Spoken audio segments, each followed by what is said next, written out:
সিডিংয়ে বাসা হত হইতে আতুন বেশি ভালো লাগে আই জিককে যাইকে সিডিংয়ে মাতি ও ফরানোর বন্ধু তোরে কি নামে ডাইকু ওরে ও ফরানোর বন্ধু তোরে কি নামে ডাইকু আমি অলওয়েজ চিন্তা করেছি যে প্রেম করব আউট অফ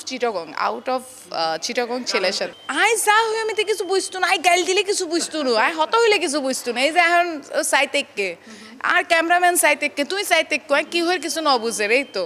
বাইন্দু আর দিন আইসো তুই নিশির খালে মা বাফরে লাগাই দিব মাইনসে দেখিলে বুঝতে পারা গেছে যে কি বলেছি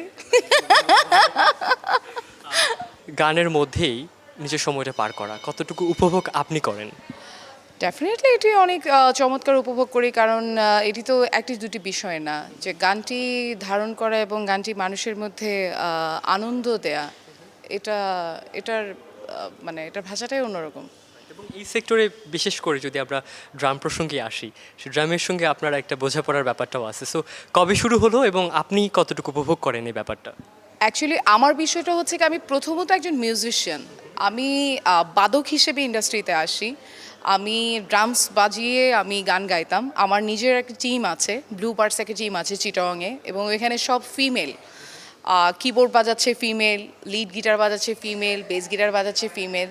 তো আমার ভীষণ ভালো লাগে যে আমরা মেয়ে হয়ে মানে কাজ করতে পারছি আলহামদুলিল্লাহ এটাই বিশাল ব্যাপার আর ড্রামার একজন মেয়ে ড্রামার এটি শুনতে একটা কেমন একটা কাজ করে যে একটা মেয়ে ফিমেল ড্রামার স্টেজে বাজাচ্ছে এই তো actually I wanted to do some difference from others আমার কাছে মনে হতো যে মানে কিছু একটা ভিন্নতা করতে হবে মানে সব থেকে আলাদা এই যে পরিবেশের মধ্যে নিজেদের একটা গল্প তৈরি করা কতটুকু চ্যালেঞ্জিং এই জার্নিটা? বর্তমান সময়টা আসলে অনেক চ্যালেঞ্জিং আমি নিজে এসেছি একটি কম্পিটিশন থেকে পাওয়ার ভয়েস 2012 যেটি হয়েছিল সেখানে আমি সেরা 4-এ ছিলাম তো সেটি থেকে বের হওয়ার পরে এখন চ্যালেঞ্জিংয়ের বিষয়টা হচ্ছে এখন স্টেজে বা মঞ্চে টিকে থাকা এটি একটি ভীষণ রকমের একটি চ্যালেঞ্জিং কারণ এখন ভালো কে গাইছে কে ভালো পারফরমেন্স করছে অডিয়েন্সের মধ্যে একটা ভালো একটা জানাজানি হয়ে গেছে যে কে কতটা কি গাইছে তো এটিকে ধরে রাখা আসলে ভীষণ একটি চ্যালেঞ্জিং আর নিজের গান দিয়ে নিজেকে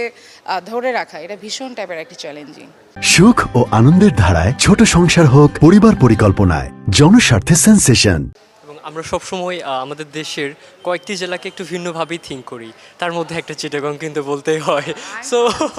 আই ফ্রম চিটাগং বা আতুন সিডিংয়ে বাসা হত হইতে আতুন বেশি ভালো লাগে আই জিককে যাইকে চিটাগং মাতি হ্যাঁ হতে বুঝন করি চিটাগংয়ের কোনো গান আপনার কণ্ঠে ওই ভাষায়? আর নিজেরই সিটিংগা গান আছে আর নিজের অ্যালবাম আছে সিটিংগা অ্যালবাম তো আই বেতন হুগু গায়ের বুঝিবে না ওরে মাডি ফাডি রিদ ফালংকে খন সাগাত রাইকো ওরে মাডি ফাডি রিদ ফালংকে খন সাগাত রাইকো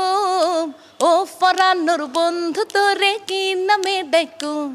ওরে ও ফরানোর বন্ধু তোরে কি নামে ডাইকো বাইন্দু আর দিন আইসো তুই নিশির খালে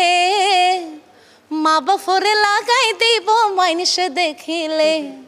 তুই হইলা রাধার ঘরের পূর্ণিমাসের সাথ দিনে মাত্র ন দেখিলে নবাসে ফরান বাইন্দু আর দিন আইসো তুই নিশির খালে মা বাপরে লাগাই দেব মাইনসে দেখিলে বুঝতে পারা গেছে যে কি বলেছি আপনি বিশেষ করে আপনাদের সেই ভাষায় কিংবা আপনাদের কণ্ঠের যে ব্যাপারটা থাকে কেমন উপভোগ আপনারা নিজেরাই করেন চিটাগংয়ের গানগুলো? আপনি যেটাই বলেন মানে চিটংয়ের ভাষাটা আমার কাছে মনে হয় আমি আমার মায়ের ভাষায় কথা বলছি হ্যাঁ কাজ আমার আব্বা হচ্ছে ফ্রম ক্যালকাটা মেদিনীপুর আর আমার আম্মা হচ্ছে ফ্রম চিটাগং তো আমার মা যতটাই চেষ্টা করে না কেন মানে যতই শুদ্ধ বলতে চায় না কেন আমার মায়ের ওরকম ভাষা চলে আসে হ্যাঁ তুমি এটা বলছো যে এরকম করছো যে এই তো তো ওই টোনটা যখন আসে না এটা আমার মধ্যেও মাঝে সময় চলে আসে আমার ফ্রেন্ড সার্কেলে যখন আমি কথা বলি মাঝে সময় ওই যে চলে আসে বা এই তো এটার মধ্যে একটা আনন্দ পাই যে তখন এই যে আমি এখন বলে ফেললাম হ্যাঁ তো এটার মধ্যে একটা মজা আছে যে আম ফ্রম চিটাগং আমার বলতে ভালো লাগে ভাই। আমাদের দেশের গণ্ডি পেরিয়ে বহির্বিশ্বে বা ইন্টারন্যাশনালি কোনো গল্প আছে কিনা আপনার ব্যান্ড কিংবা আপনার পারফরমেন্সের কোনো বিষয়? অনেক রকম গল্প আছে যেমন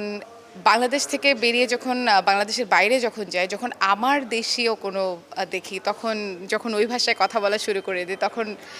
ডানে বামে লোকজন ভাবে যে আরে কি কোন দেশি, মানে চিটাগংটা আমার কাছে মনে হয় যেন যে কোনো একটা দেশ এটি, হ্যাঁ, যে কোন এক দেশীয় ভাষায় কথা বলা শুরু করে দিচ্ছে, যে এরকম কেন। হ্যাঁ, প্রেম করার ক্ষেত্রে চিটাগাংয়ের ভাষা কতটুকু সুইটেবল? আমি কিন্তু প্রেম কিন্তু চিটংয়ের ছেলের সাথে প্রেম করবো না, কজ আই যা হয়েও মিতে কিছু বুঝতো না। হ্যাঁ, সো আমি অলওয়েজ চিন্তা করেছি যে প্রেম করব আউট অফ চিটাগং ছেলের সাথে। যদি কারণ জানতে চাই। আই যা হয়ে মিতে কিছু বুঝতো না, আই গাইল দিলে কিছু বুঝতো না, আই হত হইলে কিছু বুঝতো না। এই যে এখন সাইতেককে আর ক্যামেরাম্যান সাইতেককে, তুই সাইতেক কি হয়ে কিছু ন বুঝে রে, এই তো মানে এটার বিষয়টা হচ্ছে কি, আমি প্রেম করব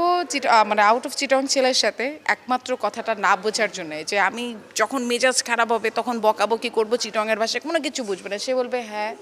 হ্যাঁ কী হয়েছে, এটা এমন হয়েছে, ও আচ্ছা আচ্ছা আচ্ছা আচ্ছা, এটা এমন, এই তো।